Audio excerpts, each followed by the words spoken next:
Firebase Z is the map that really lets us explore the character of Samantha Maxis to an extent that we never ever have before.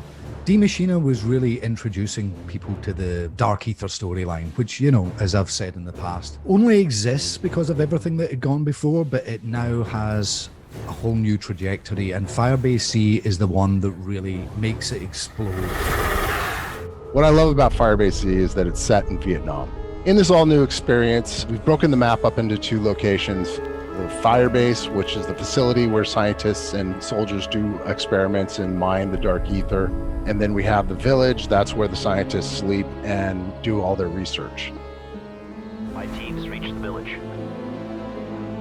The way you play in D Machina might not necessarily translate over to Firebase Z. The low-end level design of Outpost 25 calls back a little bit to Moon in that you start in the village and then take a teleporter over to the outpost itself. Once you're at the outpost, there's a bit of a central area, a hub, if you will, that players can choose what path they want to go to. They can run around the outside of the map itself and the outer edge. You know, working on a zombies map is a very interesting experience. I've been working on zombies maps since Call of Duty World at War. A lot of the way we do the sound design for these maps is still kind of rooted in how we did it back then. It's very seat of your pants, wild and crazy. Let's try and make this stuff sound really cool, scary, creepy. Nothing's off the table when it comes to zombie sound design because of the world that they inhabit. So Outpost 25 is an Omega outpost, and they're doing a lot of science experiments. There's a lot of different little things and mechanics that you can interact with. It'll be up to players to kind of discover how they work and how to make use of them. I'm most excited for players to experience these assault rounds. It's a very different way of playing than you're used to. It follows more of like the holdout style of gameplay, but it's not so static. You still have to move around.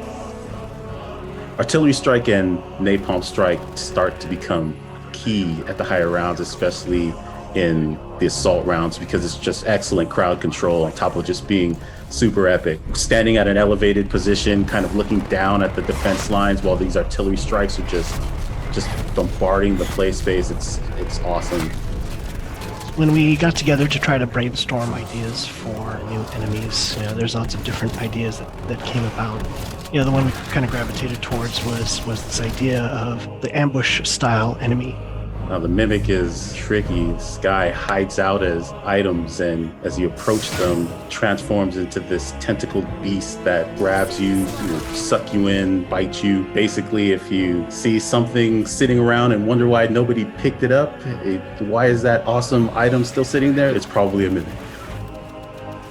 The RAI K-84, or as we like to call it, the Ray K, is based on an old Russian prototype under weapon that never saw the light of day. It's built using parts from an AK-74, married with experimental technology. Maxis' contact will help us infiltrate. Wrap it off, are you there? Finally, there is little time to waste. When we started this Dark Ether story, it was kind of daunting in some ways because, you know, a lot of us have been working on zombies since the beginning, and that's where the excitement, particularly with this fresh start and the Dark Ether story, has been kind of reinvigorating for the team. I don't think I've ever felt as excited about post-launch seasons of content as I do this year. I think people are probably, when they get to the end of this, they're going to look back at what we've done and go, I did not see that coming. If any harm comes to her, I will kill you myself.